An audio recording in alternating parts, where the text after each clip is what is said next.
Alright, so today we're going to be working on AI perception within an enemy. Okay, start by creating a character. And I'll just call it enemy base. Okay, let's add AI perception. And keep in mind, any actor you want to be perceived must also have the AI perception stimuli source. And you would have to also auto-register and then add for foresight.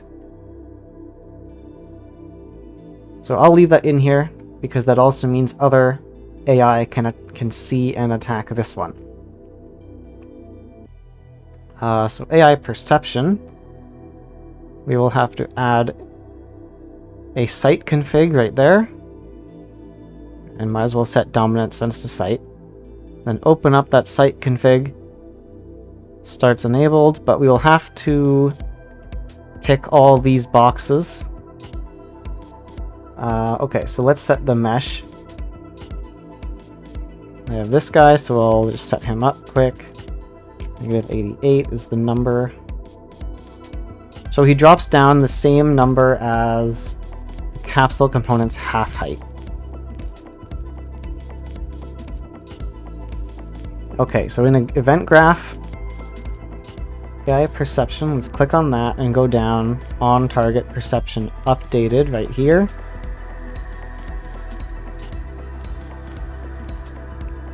Split that. Okay, so drag out this one, stimulus successfully sensed. Type branch. So this is basically whether or not this is a new detection or a loss of detection. So if this NPC sees you, it will come out true. If they lose sight of you, it'll come out false. So if true, we want the actor here that has been detected to be set to attack target.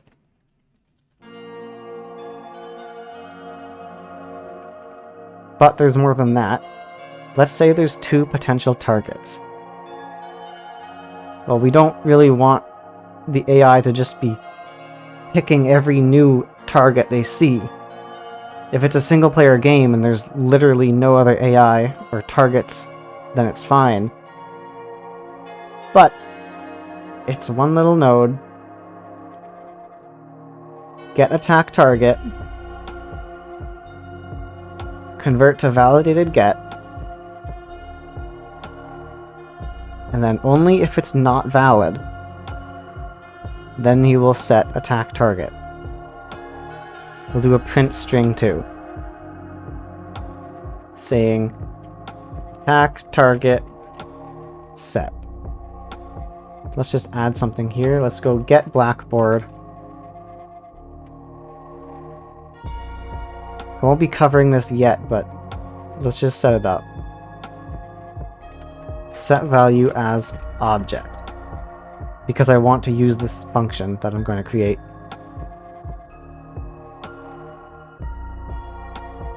So this is, of course, attack target. Drag this out to make literal name. And we'll do the same thing, attack target.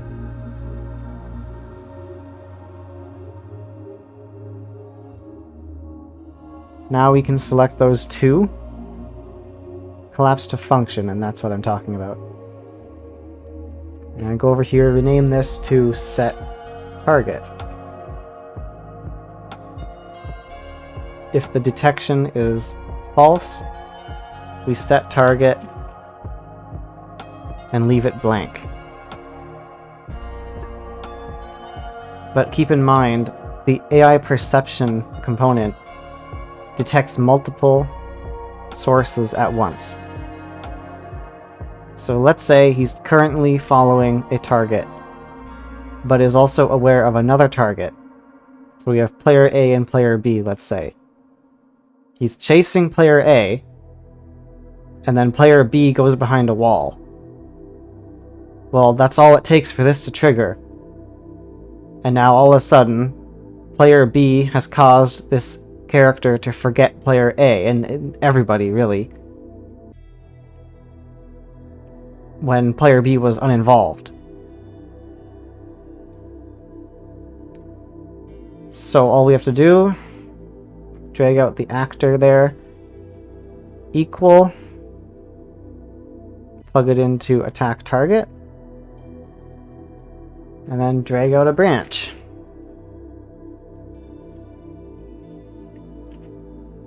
Meaning, in this case, if the unsensed actor is the attack target, only then we can clear the targets. And we'll do a print string here too, saying target cleared, or attack target cleared. So let's see what we got now. We'll drop an enemy base in there.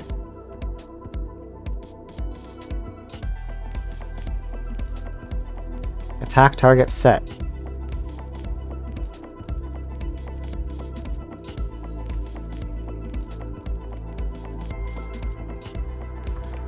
Oh, it's not working. Oh wow, look. Attack target was empty. So he wasn't actually setting the target. Okay. So yeah, this has to be plugged in to the set target. Don't plug it into this one. Attack target cleared. Attack target set. Attack target cleared. Attack target set. But as it stands right now, let's say he's chasing you and you go around this corner and he completely forgets about you because that's how it's set up. He just stops dead in his tracks because you went around a corner. So, and don't worry about this. We're not worrying about that right now.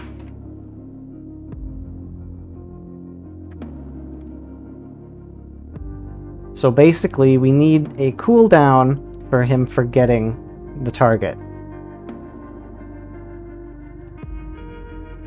which we can do with an event. So let's create custom event, and we'll call it try forget target.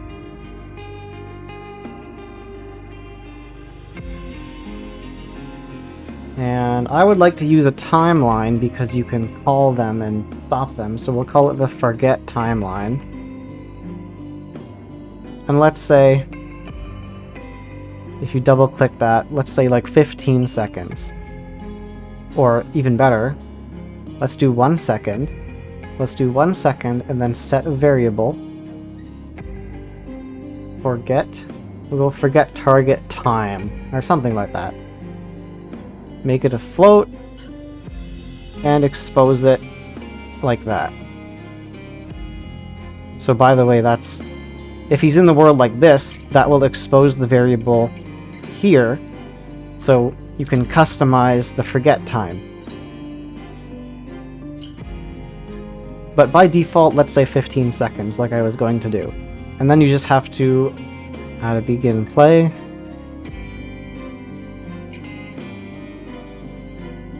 Get forget target time, and we can right click and reference the forget timeline. Okay, set play rate. So we want this variable to translate to seconds, so I'm gonna do divide, but not like that. 1 divided by the second value. Okay, so as you can see, I move behind the wall, and it is the same as the 15-second delay, except now it's customizable. So we'll have to change this to the event now. So instead of set target, like that, we change it to try forget target.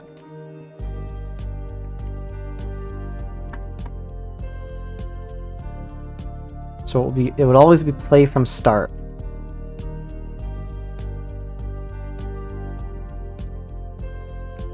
And then on finished, then you can set target to null.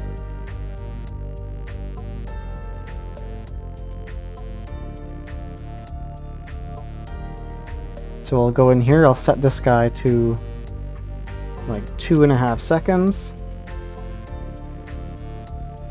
Okay, so let's see how this works. So he sees us, trying to forget us, and forgot us.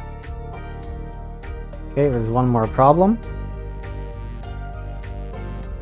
So if we alert him, okay, let's say we now hide, and then go back. Now he forgot us. So let's go back, and this is why we made this a timeline. So if he sees a target, while already having a target, no matter what that target is, as long as it's an enemy to him, it should be stopping the forgetting. So let's call that. And we're going to call it to stop.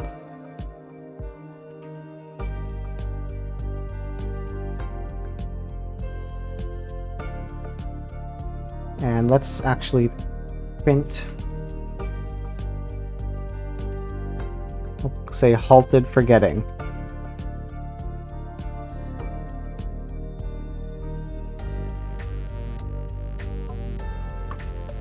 Okay, so attack target set, trying to forget, halted forgetting. Trying to forget target, halted forgetting. Trying to forget target, forgot target. Attack target set. Trying to forget, stopped forgetting. So there you go. Now there's one final thing we should do. I created this data folder. In this data folder, I'm going to add, under blueprints here, an enumeration, and we're going to call it AI relationships. And then let's open that, add 3 of them, and we'll copy what's inside the AI perception, which is, I believe it's enemy, neutral, and friendly. Okay, now in your enemy base, just add a variable, call it relationships. Make it a actor class reference, and convert it to a map. And then in the second option here, just type in your relationships, and there's the enumeration. So this will associate a class with a relationship. So whatever your character is called, in this case it's just the default, so it's third person character. So let's add a function here, get actor relationship, and make it a pure function. So drag in your variable, the map, bind, and in the function inputs we want an actor, and reference an actor object. Drag that into your find node, and it'll automatically get class. So this finds the class within the map and then pulls out the associated relationship. So add a return node. Okay, so drag out a select node and plug in the find Boolean value. into the select node at the bottom. So if it finds it, if the relationship is found for this class, use it. Otherwise, we default to neutral. Okay, so now all we have to do is go into the event graph, and all of this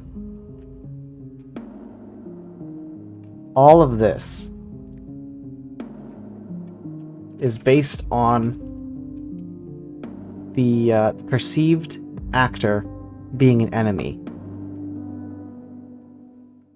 So we'll just pull out a get actor relationship, plug in the actor, and now we'll use a switch. Not that. Use a switch. And it will only run through if it's an enemy that's being detected. And of course, don't forget, you can expose the variable relationships to actors placed in the world.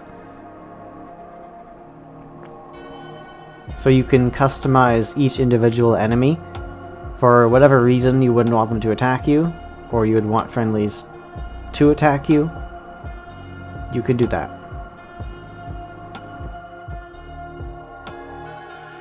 Okay, really quick, let's just get rid of this error. So I'll just go into character. You can put it wherever you want, but we need artificial intelligence, a blackboard, and a behavior tree. Enemy base BB for blackboard, and enemy base behavior tree. Now I'm just demonstrating, but normally you would create a child blueprint class, and for each one you'd have a different behavior tree. But the enemy base behavior, or the enemy base blackboard, they will share. So in the blackboard, let's add the object, which was attack target. So in this case, you want to make sure, back when we put this in, okay, so I put a space. It has to be exact. So I will just put a space. And base class will do actor. Now into the behavior tree. Okay, so from root, pull out a selector. And then we can add our move to. And down here in blackboard key, add attack target. And let's set the radius to 64. This is all temporary, but just to get the point across. Right click, add a decorator. Select blackboard. So this will be to move to the target if the attack target is set. And then make sure you also set it to abort itself. So that's if attack target changes to no value again, the movement will stop. Okay, so only thing is we need to make sure that he has a navigation, which we'll do with a nav mesh bounds volume. Okay, I've got roughly the shape of the arena here. So we can go ahead and build all levels.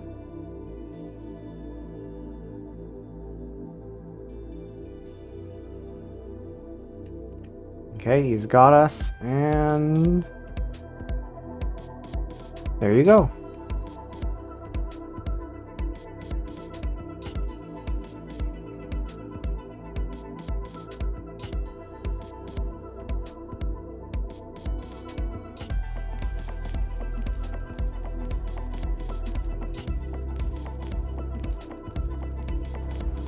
Alright, this video was pretty long, but it really is just the basics of AI. But in terms of perception specifically, I think this puts you in a pretty good spot. So hopefully you learned something. Leave a comment. What else would you like to see? I'm looking for topics to cover, so let me know.